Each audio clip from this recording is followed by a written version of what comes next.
Maître Gilad Ginsburg, qui est avec nous. Bonsoir. D'abord, expliquez-nous quel est le manquement que vous reprochez avec vos clients, vos plaignants. C'est un manquement lié à la sécurité ?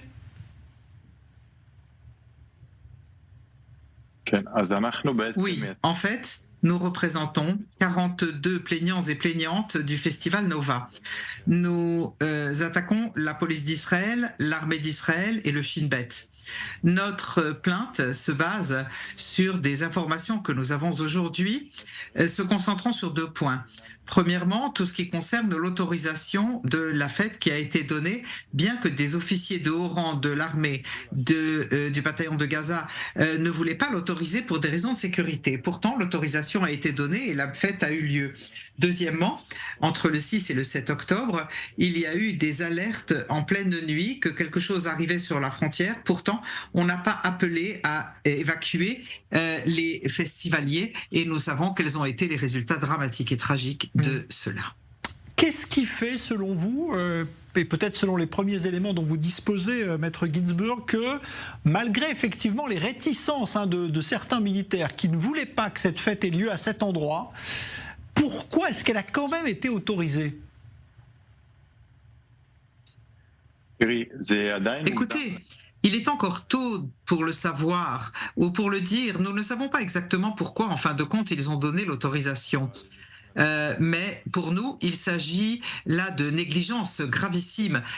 On aurait pu éviter la catastrophe avant le festival et après l'autorisation donnée en plein festival qu'on n'a pas évacué quand on a compris que quelque chose de grave se passait cette nuit-là. Ils avaient quelques heures pour évacuer ces festivaliers qui auraient pu rentrer tranquillement chez eux.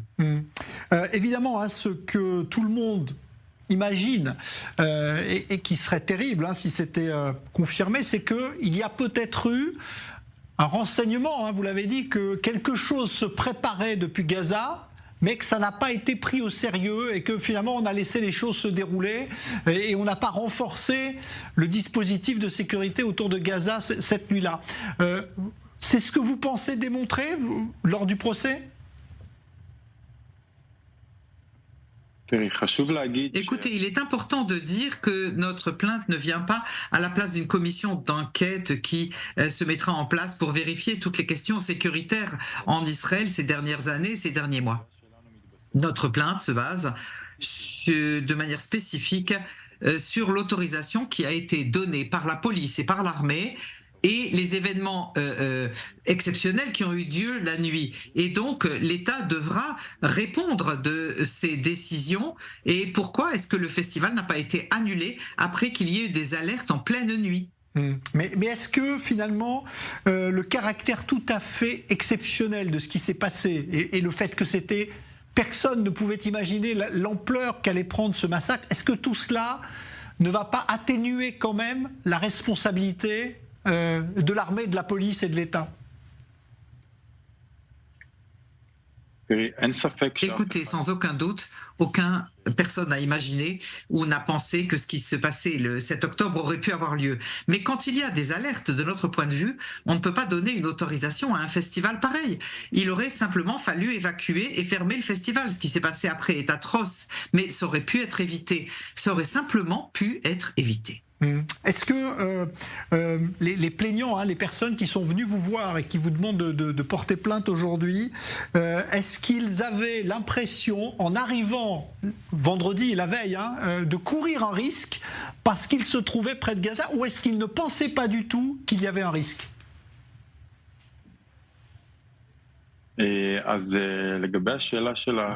Pour votre question, la majorité des gens ne savaient pas qu'ils étaient sur la frontière de Gaza. On leur a donné une adresse, ils y sont allés. Et quand les gens vont à une fête, à un festival qui est autorisé, de leur point de vue, ils sont en sécurité. Ils savent qu'il y a les autorisations des services de sécurité. Eux, ils viennent pour un festival et pour s'amuser. Ils n'auraient jamais pu penser qu'une telle catastrophe aurait lieu. Est-ce qu'à votre avis, il était encore possible d'annuler ce festival en pleine nuit? Est-ce que vous pensez vraiment qu'on aurait pu faire évacuer ces gens, ces milliers de participants, la nuit ou le vendredi soir? Absolument.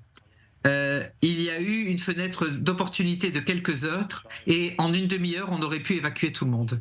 Sans aucun problème. Là, vous représentez des survivants de ce festival 42. Est-ce que vous pensez que les familles de ceux qui ont perdu des fils, des filles ou des parents dans cette fête, est-ce que vous pensez qu'eux aussi pourraient se joindre à cette plainte ? Nous représentons uniquement que les personnes touchées physiquement ou psychologiquement par le festival.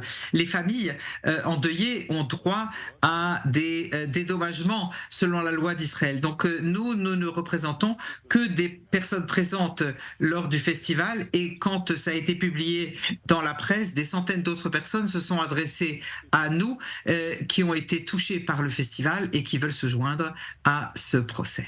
Donc ça veut dire que vous n'en resterez sans doute pas à 42, mais il y aura sans doute beaucoup plus de plaignants, c'est ça ? Absolument. Je pense que dans les semaines à venir, on mettra en place, il y aura d'autres plaignants qui apparaîtront et ils se joindront à la plainte en conséquence des dommages qui leur ont été causés. Est-ce que vous pensez aussi à l'échelon politique dans votre plainte ou est-ce que vous vous limitez simplement à l'armée et à la police ?